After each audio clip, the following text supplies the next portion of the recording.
Ya puedes empezar. El de profesional independiente, ¿verdad, licenciada?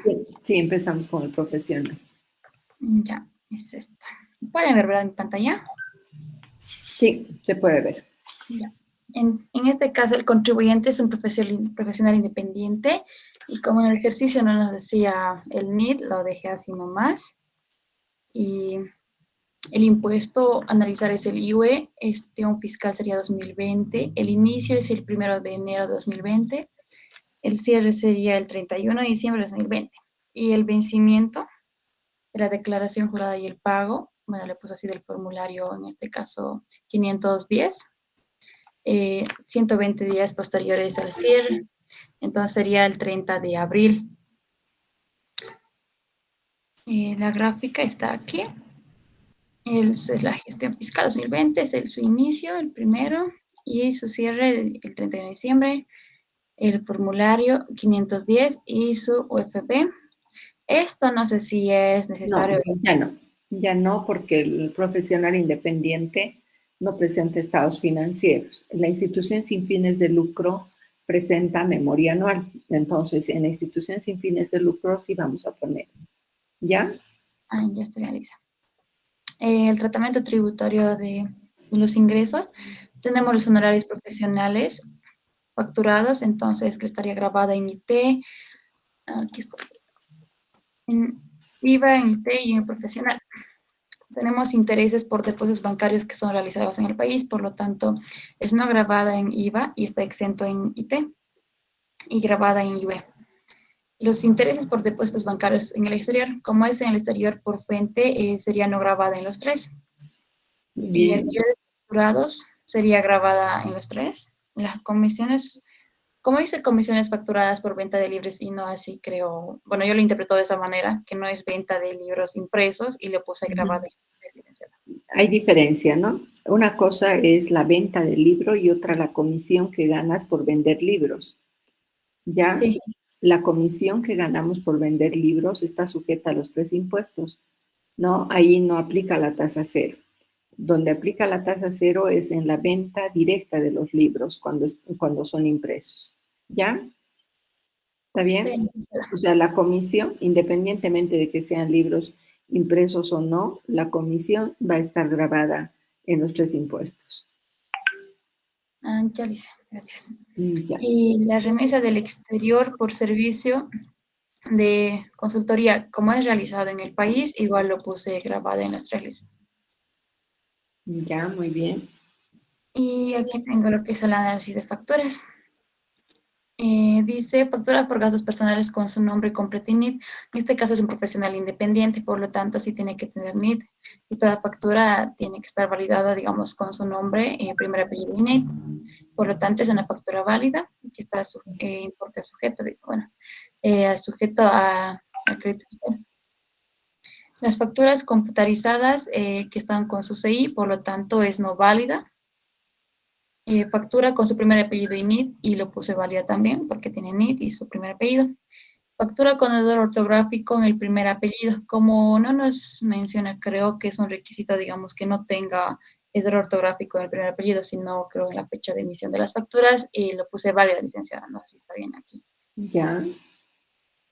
Y factura por gastos personales con su apellido paterno y NID, igual que está con su NID y su nombre, entonces, perdón, y su apellido, igual sería válida. Factura por servicios básicos correspondiente a su domicilio habitual, que es con nombre y CI del dueño de la casa. Esta parte no se dice, ¿puede explicarlo, por favor? Como dice domicilio habitual, no lo entendí bien El también. domicilio habitual es la casa donde la persona vive. Ya, entonces, si es la casa en la cual la persona tiene su vivienda, entonces es gasto personal, ¿de acuerdo? Ahora, si nos dijera con su domicilio fiscal, no sería válida, ¿no? Ya, porque con domicilio fiscal tiene que ir al IVA. ¿Está bien? Ya, licenciada, está bien. Luego tenemos notas fiscales sin cantidades ni unidades en el detalle de la transacción. Como se trata de servicios, no es un requisito, digamos, que tenga cantidades ni unidades. Solo en caso de bienes se necesita o se requiere eso, entonces es válida. compra de un vehículo pagado con transferencia bancaria efectuada de la cuenta, bueno, a la cuenta de su padre. Tampoco es válida esto porque no es de su cuenta de él y no tiene sus datos, digamos, ¿no? Muy Y bien. tenemos facturas por gastos de hospitalización de su esposa con nombre y NID del contribuyente. Como está con su nombre de él y su NID, entonces sí es válida, licenciado. Ya. Ahora, en el caso de gastos de hospitalización, ¿es necesario que haya un determinado grado de parentesco o es suficiente que la factura esté con nombre y NID del contribuyente? No es necesario, licenciada. Anteriormente usted nos indicó que sí era necesario, creo, con Supremo, Exacto. algo así, pero ya cambió. Sí. Antes se exigía, ¿no?, que las facturas estén a nombre del cónyuge, de los hijos o de los padres o hermanos, ya, pero otro grado de parentesco no se aceptaba. Ya, en cambio ahora es suficiente el nombre y el NIT, o sea que la persona hospitalizada podría ser cualquier persona, ¿no? Sí, ¿Estamos de licenciada. acuerdo? Eso para que evaluemos otros casos, ¿no?, de facturas que se pudiesen presentar. ¿Ya? Muy bien. Vamos a verificar si llegamos al mismo total todos, cómo les ha ido. Han coincidido en el análisis del caso, la gráfica, el tratamiento tributario de actividades y el análisis de facturas. ¿Alguien tiene diferencias? ¿Ninguno? Lisbeth, ¿cómo te fue? Patricia, Adin, Ardín. ¿Han coincidido? No. Yo tengo una duda, Alicia. Sí, adelante. En la factura con error ortográfico en su primer apellido, Ujú. ¿no sería no válida? Esa factura, como estamos trabajando gestión 2020, es válida, ya, porque se permiten los errores ortográficos, ya. Mm, ya está bien, Alicia. O sea, un error ortográfico no te quita crédito fiscal. Por ejemplo, ¿qué pasa si tu apellido es, por decir, Cosío? Ya, y tú lo escribes o lo tienes escrito en tu certificado de nacimiento con S. De repente te lo escriben con C, ¿no? Entonces, es aceptable, ¿ya? Si el carnet de identidad o el NID está correcto, carnet de identidad para dependientes y NID para profesionales, no. Entonces, si el NID estaría correcto, no habría problema, ¿ya? Está bien, Alicia, muchas gracias. Siempre y cuando no sea otro apellido, ¿no? Que algunos casos por una letra puede tratarse de otro apellido, como es el caso de mi propio apellido, ¿ya? O sea, Villarroel, por ejemplo, ¿qué pasa? Alguna vez lo han escrito Villarreal, entonces obviamente esa factura ya no me sirve, ¿no? Porque con ese error es otra factura, es otro apellido, ¿ya? Sí, claro, precisamente eso estaba pensando, que si lo puede cambiar, digamos, el apellido, ya Sí, no sería yo no, y ya no, en ese caso ya no. sí. Habría que hacer la aclaración, sin embargo. Ya si simplemente es un error ortográfico, es, por ejemplo, el caso de Rosalind, ¿qué pasa si Hinojosa lo escriben sin H? Ya sigue leyéndose Hinojosa, ¿no? Aunque está obviamente mal escrito. Si el NID estaría correcto, ella podría utilizar esa factura para el IUE profesional. ¿Está bien? Sí, Alicia. Ya, muy bien. Vamos a hacer la revisión de la determinación del caso, ya, o sea, la determinación ya del impuesto.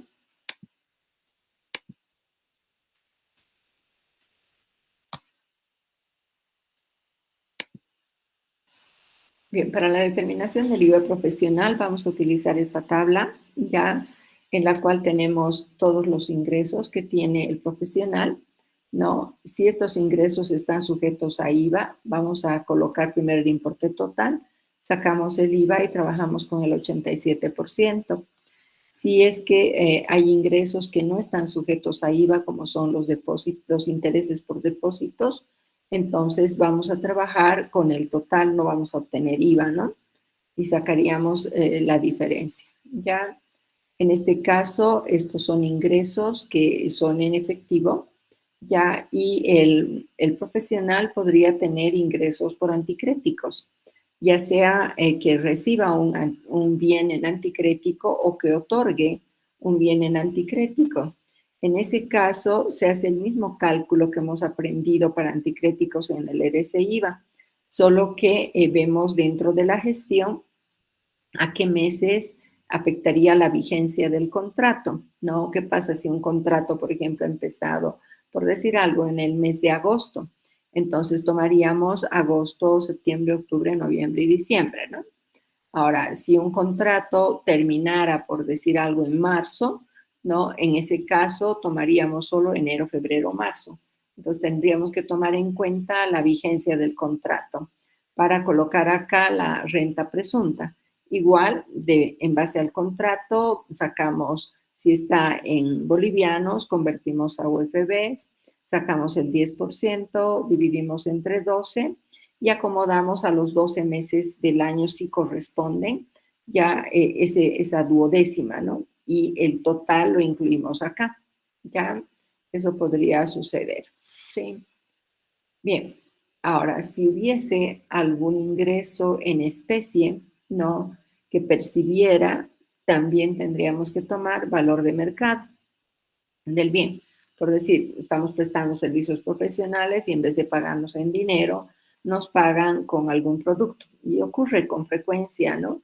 En el caso médico, por ejemplo, alguna vez el paciente, en vez de pagar con dinero, de repente le brinda algún bien, ya, entonces se tendría que considerar ahí un valor de mercado, ¿no? De ese bien para poder hacer la facturación, ya para que no quede ese servicio sin facturar, principalmente en el caso de los médicos, cuando se trata de cirugías, ¿no? O de algún tratamiento que requiere hospitalización, puesto que las clínicas y hospitales son agentes de información. Entonces, la clínica o hospital va a informarle al SIN que este médico ha atendido a un paciente y se le pagaron en especie, entonces si él no facturara, ya le podrían observar. Entonces, lo que tiene que hacer es, de todas formas, facturar, ¿no? Para evitar problemas futuros. Ya en el caso del profesional contador público, por ejemplo, el Colegio de Auditores puede ser agente de información sobre las solvencias de balance y solvencias de auditoría que se han solicitado con nuestro nombre. Y de igual manera podrían hacer la verificación con nuestras facturas para ver si hemos facturado o no todos los servicios profesionales que hemos prestado, en cuyo caso, si no hubiéramos facturado, nos harían los cargos correspondientes.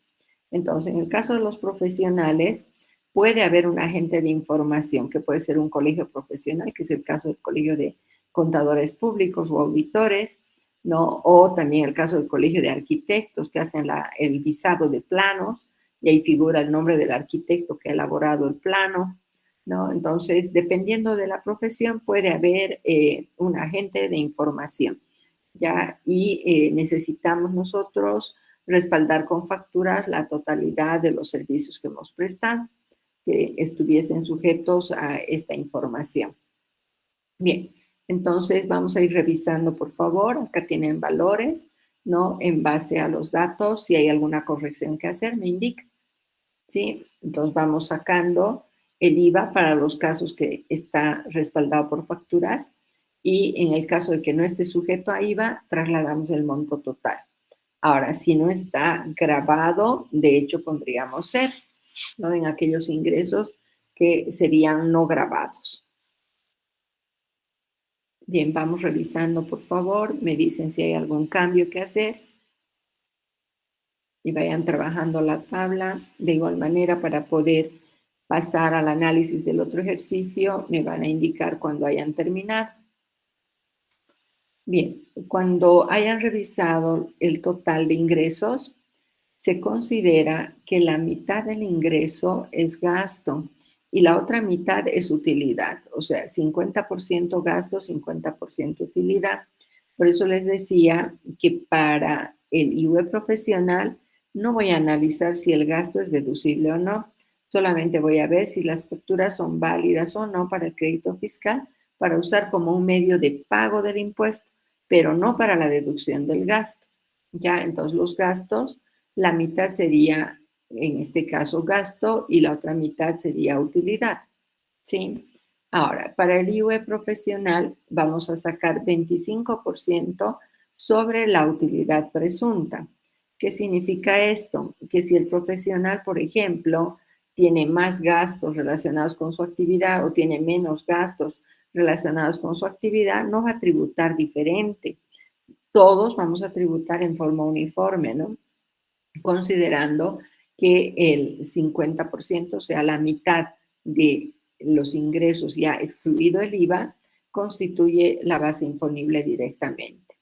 Sí, por ejemplo, un profesional de repente en la gestión ha hecho una maestría, un doctorado, entonces ha invertido bastante en su profesión, ya, pero eso no se va a reflejar acá, ¿no? Lo único que va a poder hacer ese profesional es si tiene este tipo de cursos, ¿no? En este caso, si es que lo consideramos como un gasto vinculado con la actividad profesional, lo va a llevar al IVA, ¿no? El crédito fiscal de esas facturas, pero no va a poder tomar el gasto, ¿no? Solamente va a poder tomar el IVA porque está vinculado con la profesión, lo puede llevar directamente a su declaración jurada mensual en formulario 200, ¿no?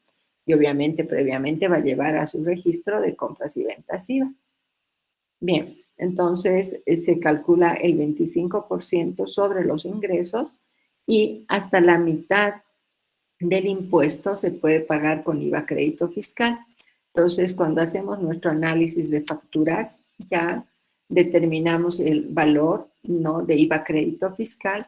Si este monto del IVA crédito fiscal supera, ¿no?, ese 50% del impuesto, solo ponemos el 50%. Si es menor, trasladamos el valor que tenemos en crédito fiscal. Ya en este caso tenemos 8,593. Coincidimos, Jocelyn. Revísalo, por favor. Roselyn. Sí, licenciada. Ahorita lo voy a revisar. A ver, revisa, por favor, si estamos con el mismo monto. El total tengo 66,100 y el crédito 8,593.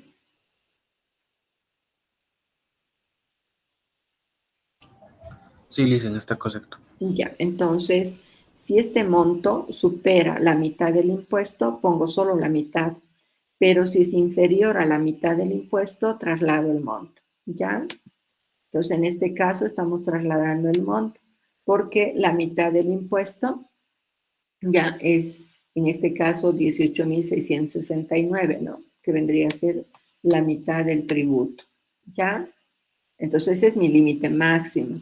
Pero como estoy dentro del límite, entonces no hay ningún problema. ¿Sí? Bien, acá una recomendación. Ya cuando nosotros tenemos, en este caso, el tributo, en la base imponible del tributo, un número impar, ¿no? Vamos a colocar generalmente el monto redondeado al menor en la primera casilla y en la segunda redondeado al mayor.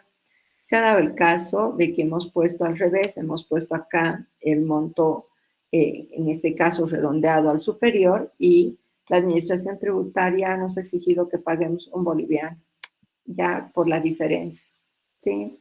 Entonces, para evitarnos ese problema, ¿no? Si nosotros estamos llenando el 50%, entonces vamos a considerar, en este caso, redondeado al menor, el gasto y la utilidad al mayor. Bien, cuando se hace una rectificativa, por ejemplo, ¿no? Se ha dado esa situación de que el monto declarado se puso redondeado al mayor, ya, y no se podía rectificar si no poníamos el monto menos un boliviano. Entonces, a veces por ese tema de un solo boliviano no se puede continuar el formulario, ¿ya? Entonces, ¿qué hacemos? Disminuimos un boliviano y, bueno, vamos a poder llenar el formulario sin problema. Bien, entonces en este caso vamos a colocar el IVA crédito y vamos a sacar un saldo a favor del fisco, ¿no? Mismo que va a ser pagado en efectivo. Ya con esos datos ya se puede llenar la declaración jurada respectiva. Pues vayan revisando cálculos, por favor. Los datos que están acá a un costado solo son supuestos, no forman parte del ejercicio.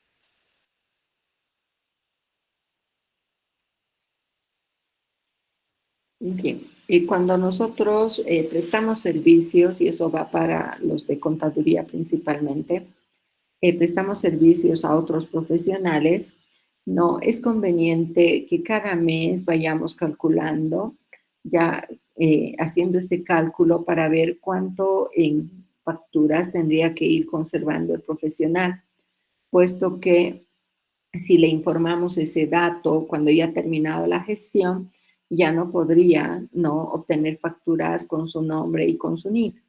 Entonces, lo que hacemos es ir totalizando los ingresos mes a mes, ¿no? E ir haciendo este cálculo, ¿ya?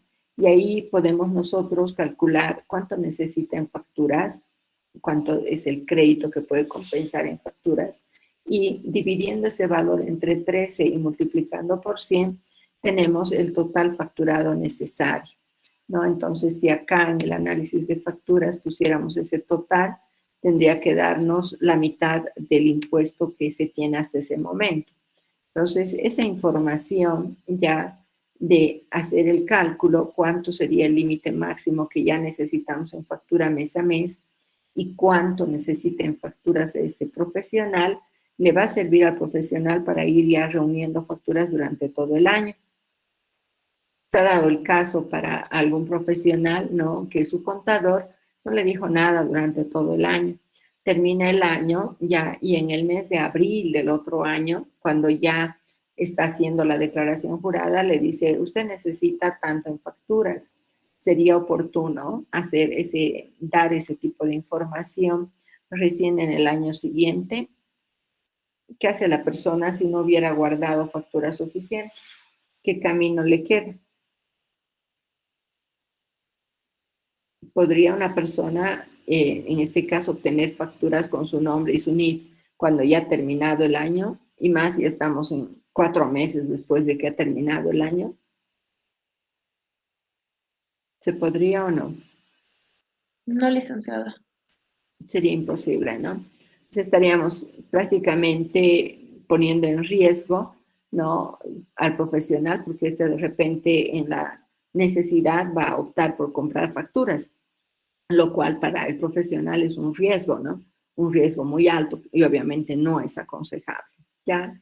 Por eso insisto en que durante todo el año, a medida que vamos haciendo sus declaraciones juradas mensuales, ya podemos irle dando una pauta, ¿no? De cuánto ya debería tener guardadas en crédito fiscal, o sea, cuántas facturas ya tendría que ir conservando, ¿no? Entonces, esa persona, si hace una compra importante, por ejemplo, sabe que le falta, pues va a pedir con su nombre y su NIF. ¿Ya? ¿Está bien?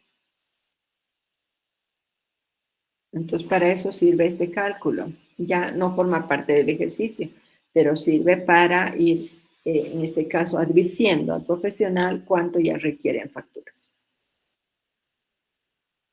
Bien, verifiquemos si sacan los mismos resultados, si hay alguna diferencia, para que modifiquemos si es que hay algún error.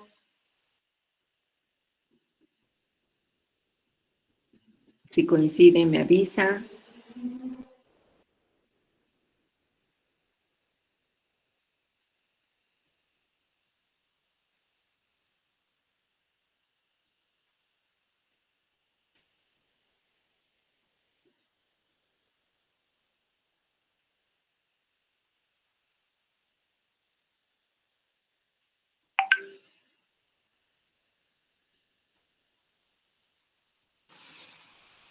¿Está bien?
¿Coinciden? Me informan, por favor. ¿Han verificado?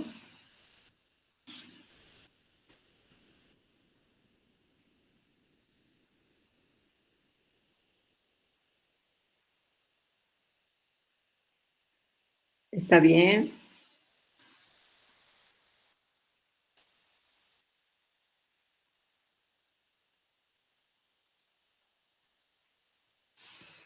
Sí, licenciada. Ya, muy bien. ¿Alguien más?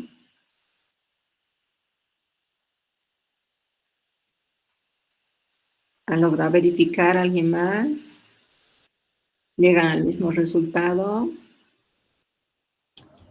Sí, licenciada, está bien. Ya, muy bien. ¿Quién quiere presentar el análisis de la tercera pregunta? En el análisis de la tercera pregunta, vamos a hacer el análisis del caso, la gráfica, tratamiento tributario de ingresos y análisis de gastos, ¿no? Porque ahí sí vamos a ver si el gasto es deducible o no, ¿ya?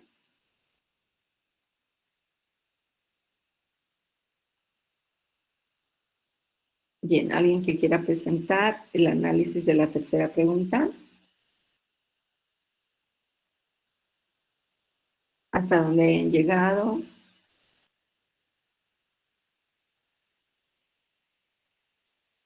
¿Lograron hacerlo? No todavía.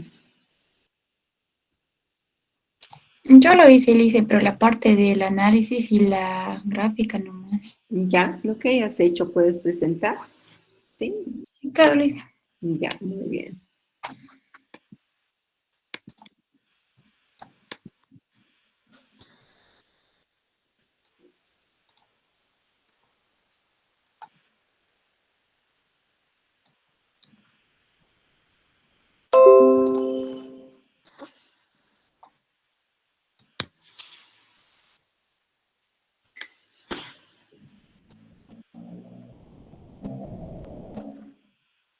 ¿Se puede ver, verdad, Lice? Sí, adelante.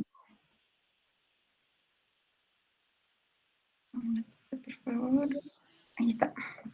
En este caso sería el contribuyente, una institución sin fines de lucro. El NIE tampoco lo tenemos y por lo tanto no lo puse. El impuesto a analizar el IUE.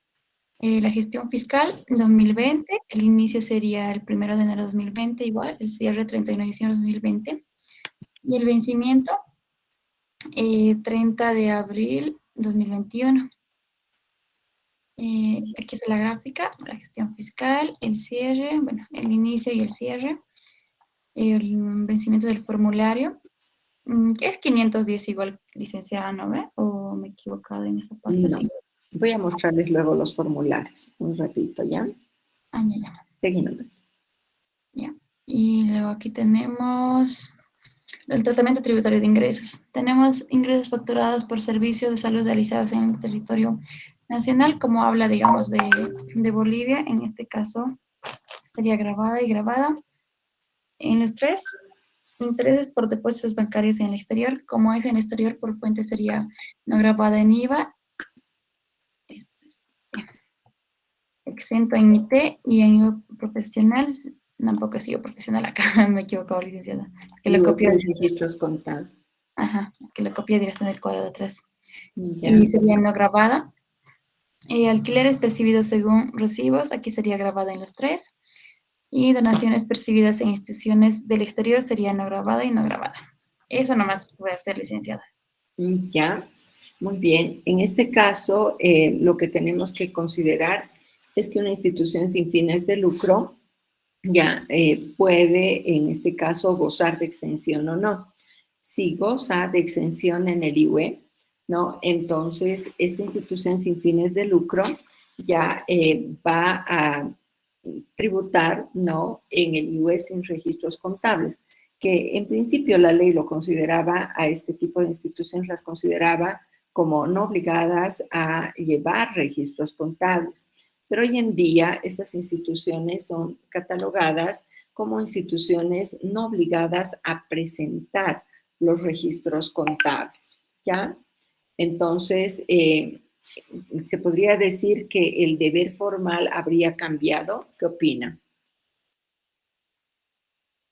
Repito, inicialmente ya estas instituciones eran no obligadas a llevar registros contables y ahora no están obligadas a presentar los registros contables, solamente presentan los estados financieros. ¿Qué opina?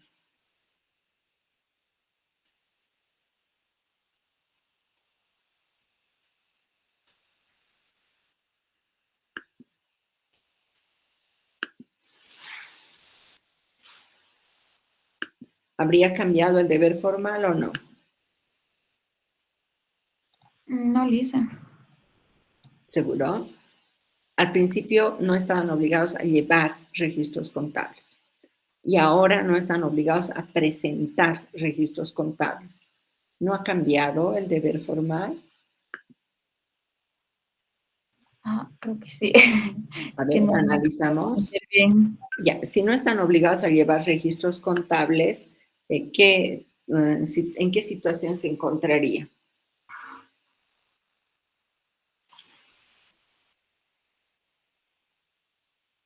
Si me dicen no estás obligado a llevar registros contables, yo no necesito tener un sistema contable, no necesito realizar comprobantes de ingreso, egreso diario, elaborar libros, elaborar estados financieros, porque me dicen que no estoy obligado a llevar contabilidad. Sí, pero si ahora me dicen no estás obligado a presentar contabilidad, pero sí tienes que presentar estados financieros, ¿ha cambiado el deber formal o no? ¿Habría cambiado el deber formal de ese tipo de contribuyentes? ¿Qué dice?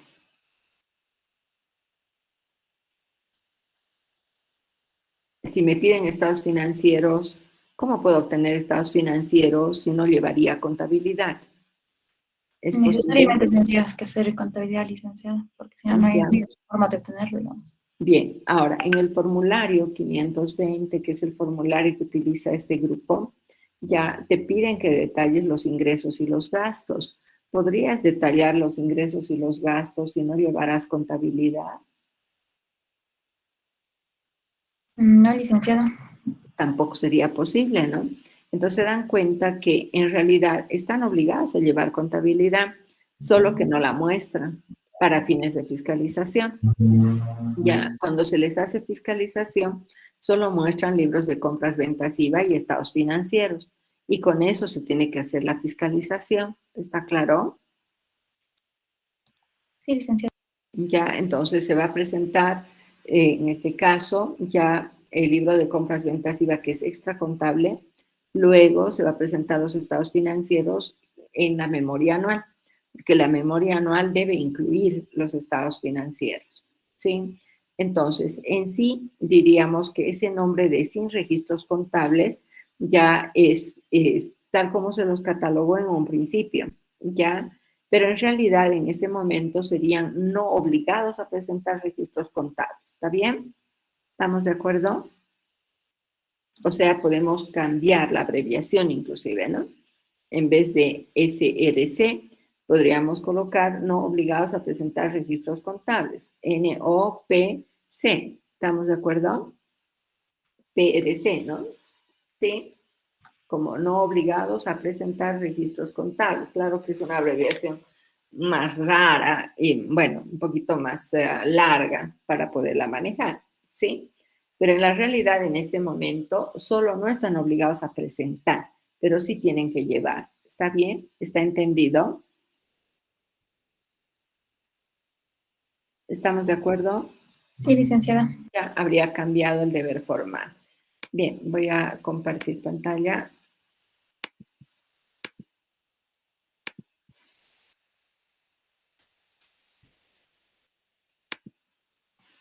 Tenemos acá el análisis de gastos, ya tenemos detallados los gastos de la institución. Vamos a colocar el importe total, vamos a colocar si ese importe está sujeto a IVA para sacar el IVA crédito fiscal y obtener el gasto. Si no está sujeto a IVA, entonces directamente ponemos el gasto, ¿sí? Bien, entonces en este caso tenemos los primeros gastos que son gastos facturados, entonces sí tenemos que obtener el IVA crédito, restarlo y el 87% sería gasto. Luego tenemos que considerar los otros gastos. Ya no tengo ningún otro más que esté facturado, ¿no? Por tanto, vamos a considerar directamente el importe como importe del gasto y lo vamos a colocar con 0 si es no deducible, ¿ya? Y si es deducible, vamos a poner el monto, porque en este ejercicio vamos a llevar los gastos deducibles, ¿no? En el caso de la institución sin fines de lucro, para calcular el impuesto se trasladan los ingresos grabados menos los gastos deducibles, ¿ya? Entonces, del análisis que ha hecho su compañera, vamos a trasladar solo los ingresos grabados y de los gastos solo los gastos deducibles. Vayan analizando, por favor, cada uno de los gastos para ver si llegamos al mismo resultado. Necesitamos sacar total de gastos deducibles. Los que están con una cruz serían gastos no deducibles. Bien, si el IT está compensado con IUE, está bien que sea no deducible. IT compensado con IUE no deducible. Sí, Lisa. IT declarado pero no pagado, no deducible. También. Tenemos alquileres sin notas fiscales ni retención de impuestos. En otras palabras, alquileres sin respaldo, ¿no? No deducible también tendría que ser Lisa. Ya, porque si hacemos un gasto por alquileres, tendríamos que tener el respaldo de factura. Y si no nos hubieran dado factura, como somos una institución sin fines de lucro, tendríamos que haber retenido los impuestos, ese IVA, EIT, como hemos aprendido. ¿Sí? Entonces no se hizo ni lo uno ni lo otro. Ya no se respaldó con facturas, pero tampoco se retuvo. ¿Está bien? Entonces sería un gasto no deducible, ¿no? Y lo mismo los gastos menores que carecen de respaldo serían no deducibles. ¿Está bien? ¿Están de acuerdo? ¿Coinciden en el análisis?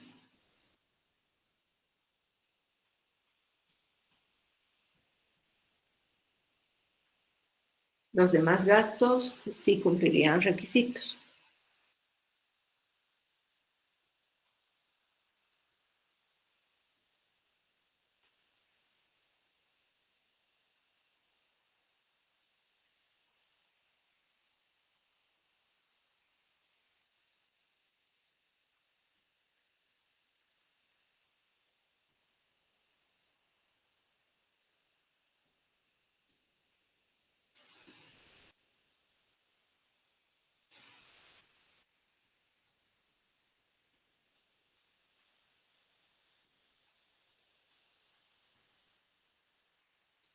Me avisan cuando hayan terminado para que pasemos a la determinación del tributo.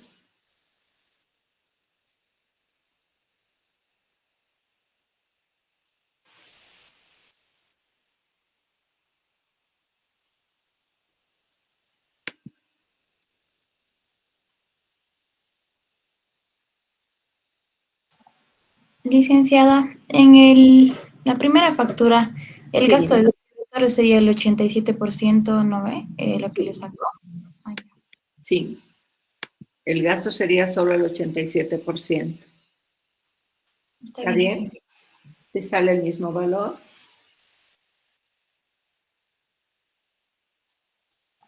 Sí, licen, ya me igualó. Ya.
¿Terminaron? ¿Puedo pasar a la determinación?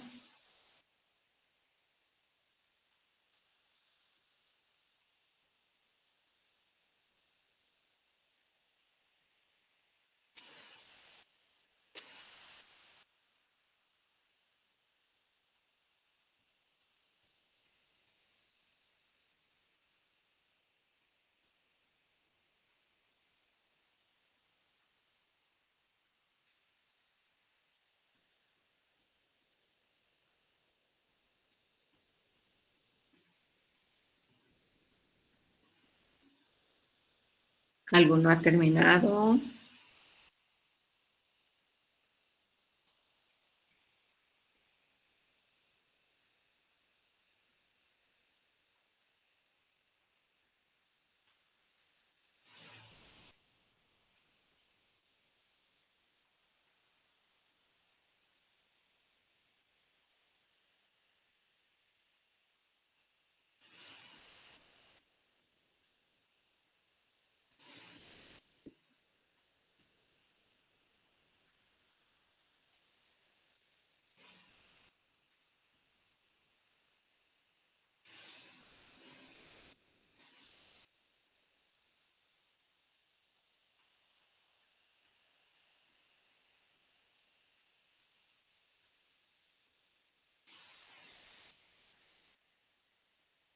¿Podemos continuar?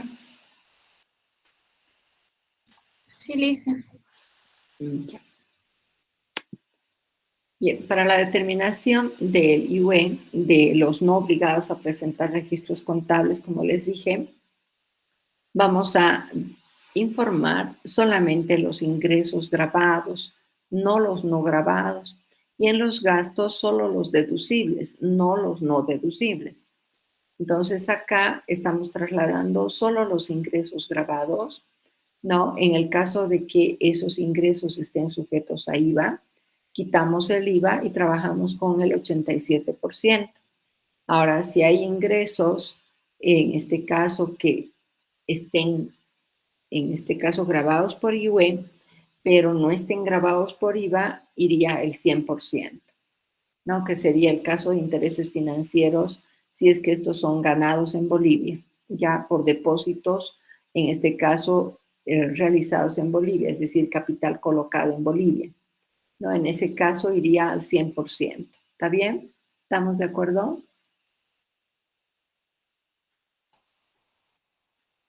Entonces verificamos con los ingresos, ya si estamos considerando todos los ingresos grabados. Revisan, por favor.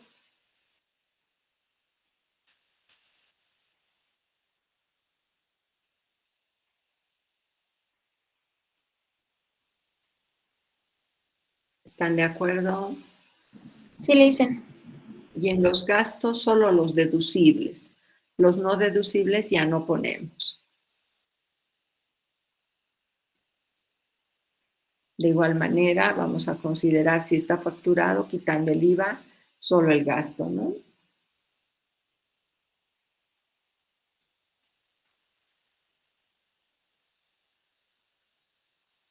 Una vez que hacemos esas operaciones de trasladar tanto ingresos grabados como gastos deducibles, restamos total de ingresos menos total de gastos deducibles. Sacamos un resultado imponible de la gestión y si hubiese pérdidas de gestiones anteriores, también compensamos solo las pérdidas de los 3 últimos años. Sacamos el resultado y de ese resultado sacamos 25%, pero no va a pagar porque está exento. Entonces, en el IVA pagar en efectivo siempre va a ser cero, ¿de acuerdo? Lo voy a poner con rojo para que no se olviden, ¿ya? Este contribuyente no va a pagar.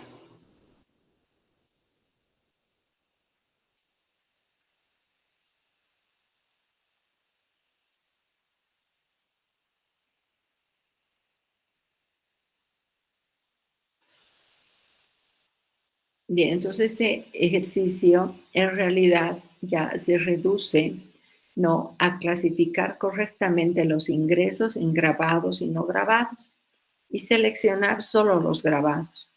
Y en los gastos, clasificar en deducible, no deducible y seleccionar solo los deducibles.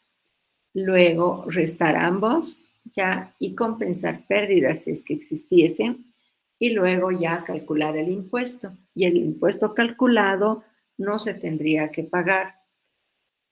Los datos de este ejercicio vamos a trasladar a un formulario 520. Ya para el profesional independiente usamos 510 y para la empresa con registros contables, que era nuestro ejercicio 1, usamos el formulario 500. Estos formularios los tienen en formularios muestra, ya en la plataforma del SIN. Entonces, de ahí pueden sacar el formato del formulario, que es similar, ¿no? Van a ver que prácticamente solo nos vamos a limitar a copiar la información allá. Para fines de examen vamos a trabajar las tablas. No es necesario que elaboremos formularios en examen. ¿Está bien? Dicen, pero para entregar, digamos, los ejercicios, sí o sí tenemos que hacer los formularios, ¿verdad? Sí, con formularios. Las prácticas las suben con formularios. Esta práctica, por ejemplo, la van a tener íntegramente resuelta conmigo, ¿no? Entonces, el trabajo de ustedes va a ser justamente llenar los formularios, ¿ya? Pero tienen que subir todo, ¿no? Completo, ¿ya? Con el análisis, con los cálculos y con sus formularios. ¿Sí? ¿Está bien? Sí, licenciada. Ya. ¿Alguna duda? Bien, quedaremos ahí si no tiene ninguna pregunta para revisar si es que tuviesen alguna duda. Ya, de todas formas, al resolver la otra práctica, pueden ir consultando dudas, ¿no? Hasta este nivel tendrían que estar ya todas las prácticas. Ya para la próxima clase van a hacer el análisis del ejercicio 4. En el análisis del ejercicio 4, si recuerdan, ya hicimos uno de retenciones, ¿no? Entonces tenemos que analizar el caso, hacer su gráfica, ¿no? Tenemos que ver el tratamiento tributario de los conceptos sujetos a retención, ¿ya? Y posteriormente hacer el resumen de retenciones. Hasta ahí pueden llegar y también las boletas de pago respectivas. Prácticamente el ejercicio 4 casi íntegramente lo podrían ir revisando y lo mismo el ejercicio 5. Ya el 4 y el 5 ya lo pueden revisar. No olvidemos que en el caso del profesional independiente u oficio, ya si el profesional independiente u oficio no da factura, se le retiene IUE e ITEM. Pero si a un oficio lo contratamos para ya sea comprar bienes o para prestación de servicios con destino a la exportación, se retiene IUE más IT conjunto ya en la proporción del 3.25%. Entonces, todos los ejercicios de retenciones en territorio nacional ya pueden hacer el análisis, ¿no? Su gráfica, su resumen de retenciones y también determinar la deuda tributaria si corresponde. ¿Listo? Entonces, los ejercicios 4, 5 ya podrían ustedes desarrollarlos. ¿Ya? Está bien, licenciada. La clase siguiente tendríamos que avanzar esto ya y nos faltaría un par de clases para terminar retenciones a beneficiarios del exterior y también retenciones o tratamiento de agencias y sucursales, que en parte tiene retenciones.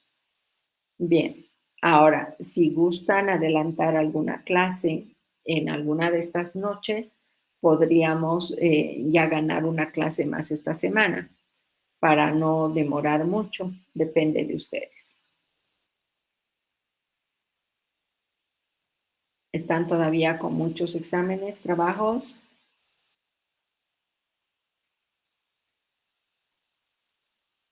Yo creo que sí, licenciada, como es, digamos, algunos docentes quieren entrenar para el 24, entonces como que Ya. nos carga harto.